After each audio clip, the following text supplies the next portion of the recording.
Hi, and welcome to my tutorial on how to draw racetracks in SketchUp. It's a free program by Google, or it was by Google. I think it's by Trimble now. So anyways, what you're wanting to do is you first, if you don't have it, you got to download it. You can easily find that online by Googling SketchUp and finding it.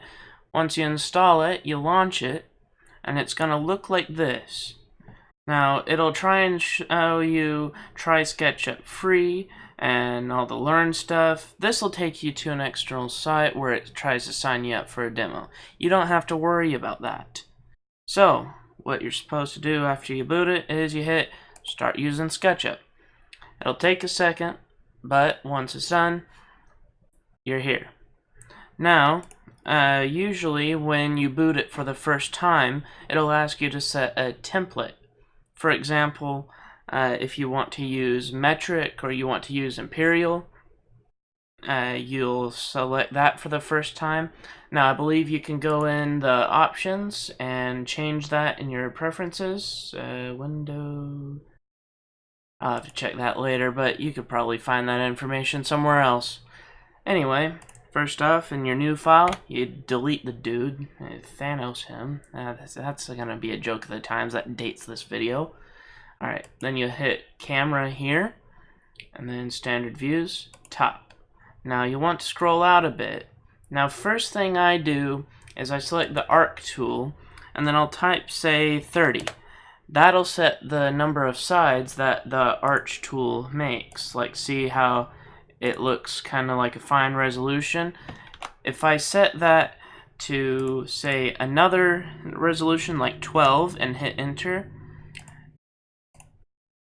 you can see how much it's like this number of sides.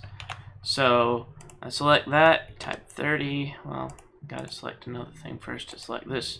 It's all very kind of wonky. So 30, click that, and see, it takes a lot longer for the resolution to show. If you need a lot more sides, just type that in and hit enter, and then from then on, after you type the number of sides and hitting enter, that will define the amount for as many times as you use the arc tool in the future. So alright, it's real simple to design a track in SketchUp. All you gotta do, you get your line tool if you want to start out with a line. I usually start at the origin, makes a good snapping point, and say I want to make this straight 100 meters long. I type in 100, I hit enter, and there's you a thing that's 100 meters long. If you want to label it, you can get the text tool, and then it'll automatically measure it. You can also just type into this stuff like, this is a 100 meter line, and that will automatically scale with with the screen, no matter how much you zoom in or out. Alright, let's finish designing this. So let's do this. Wait, what's going on? Usually, that's right. Usually, if you're designing a track, you want to make sure that every time you place a piece, it's on an endpoint of the last piece you made. Now, if you do this right, it will automatically do this curving, and it'll show you the optimal blue line. Now, it took me a while to figure this out, but you can also type out a distance. So if I wanted this curve to be a 85 meters long, I could type that.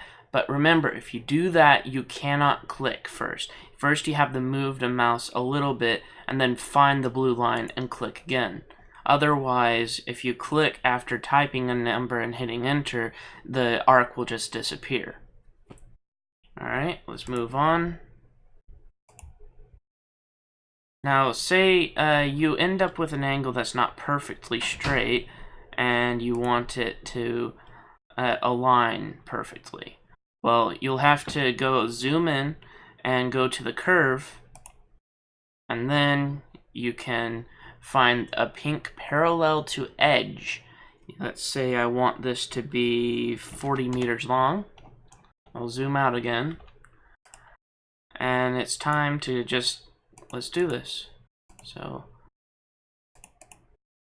let's do a curvy complex.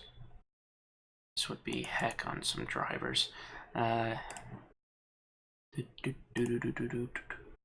least that one's perfectly perpendicular. Let's even this out. 225 meters for length. Let's add another curve here. This one's going to be long.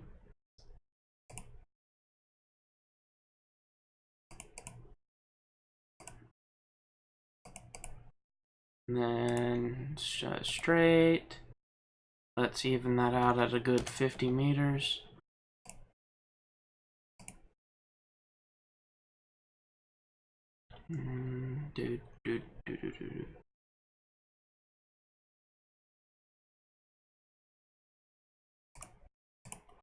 Oops.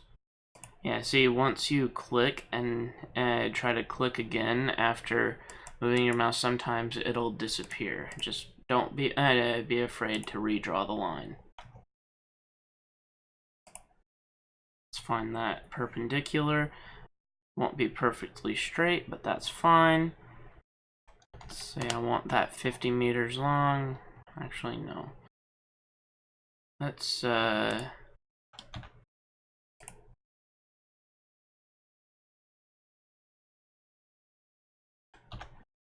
actually, yeah, that's fine. Let's add a curve, another one.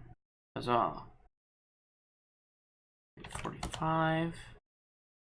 Find that blue line.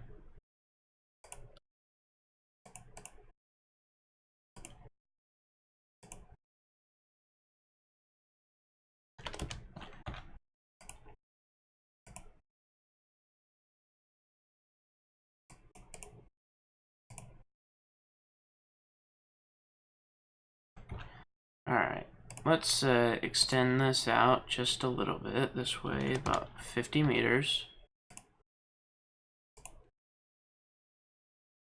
Oh, did I misalign that? Oh yeah, that's another feature. If you draw out from the end of one line and then onto another line with the curve tool, it'll automatically, however you want to say it, if you find a certain point, it'll find the point where it most aligns like the equal curve, and it'll highlight it in pink. Now, if you want to do it in blue, that's fine, but if you have a coming from a curve or another odd angle onto a flat line, you might want to find this. It's the best for smooth results in drawing a racetrack. So go ahead and do that. Now, every time you create a enclosed space, SketchUp will create a surface. Now, this is fine for other applications, or maybe it's fine for your methods, but for me, I always delete it. Now, here's a turn to learn about the layers. Over here, you'll see I have under Entity Info, there is a layer system. I'm going to go ahead and add track line. And now I'm going to select all of this by using the selector tool and dragging all over it. Now you'll see this track here in the entity info. Once you have selected the entire line, it'll tell you the total length. The track I designed here is 1238.4 meters. And right here it'll say layer. Let's go ahead and send that over to track line.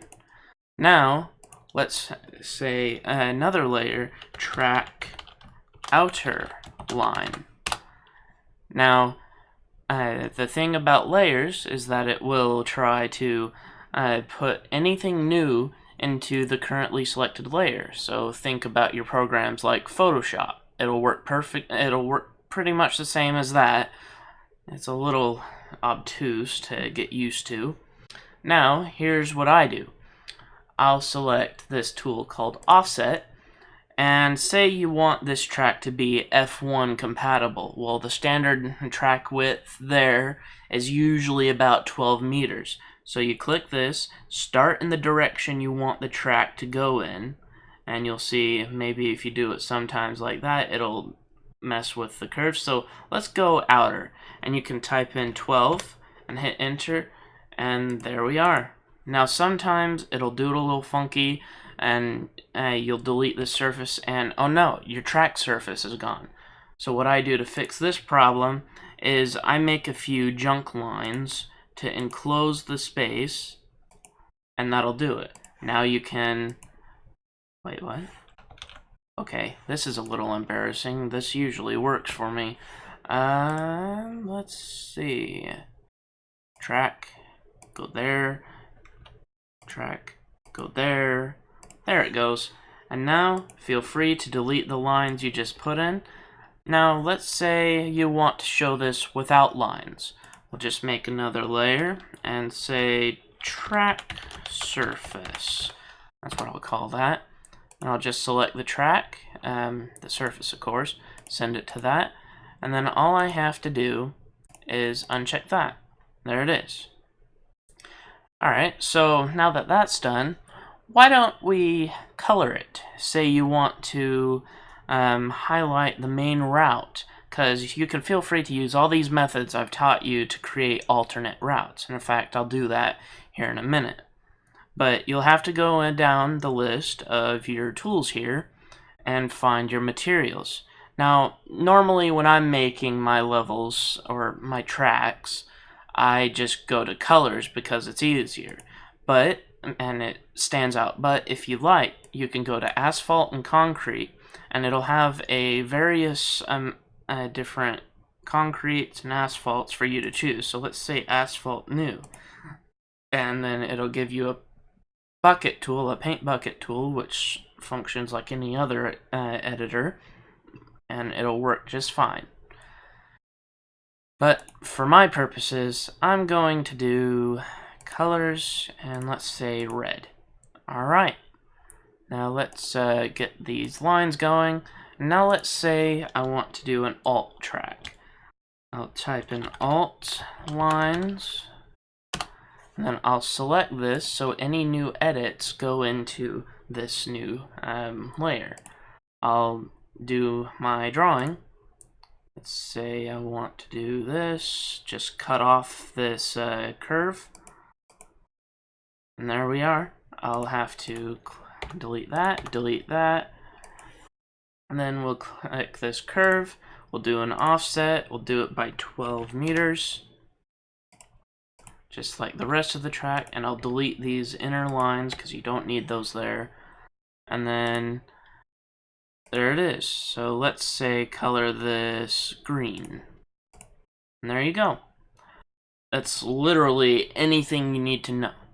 Now say outside of this next bit, which is if you want to, you can get your text tool and you can label a bit of the track. Now when you drag it off, it'll automatically show the length of the line. I think I said that at the beginning of the video. But what I use it for is I measure the track. I put in track info like main route length. I think it was 1200 meters or so, or 1.2 kilometers.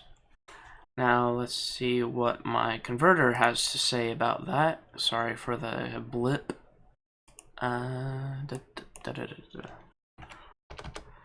That says that it's about 3/4 of a mile long.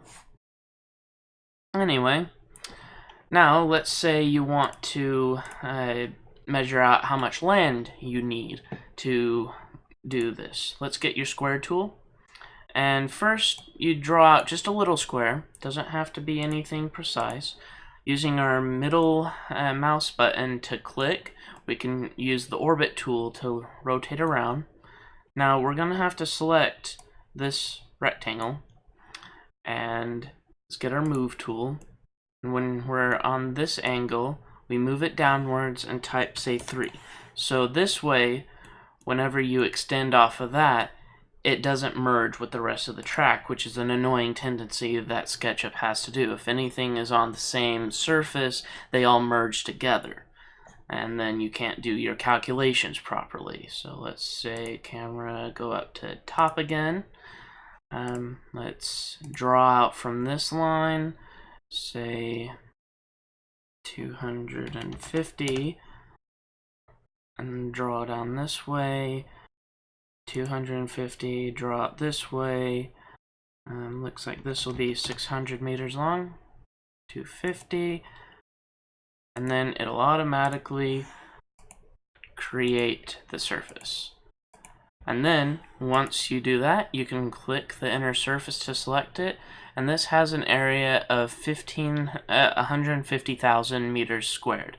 Now you can go to any conversion site. Google has a great one, and for instance, 150,000 square meters is about 37 acres, and that's useful if you have a bit of extra pocket change and you want to go and build it somewhere out in the middle of nowhere because you don't want to be bothering the neighbors with your noisy driveway with too many cars on it.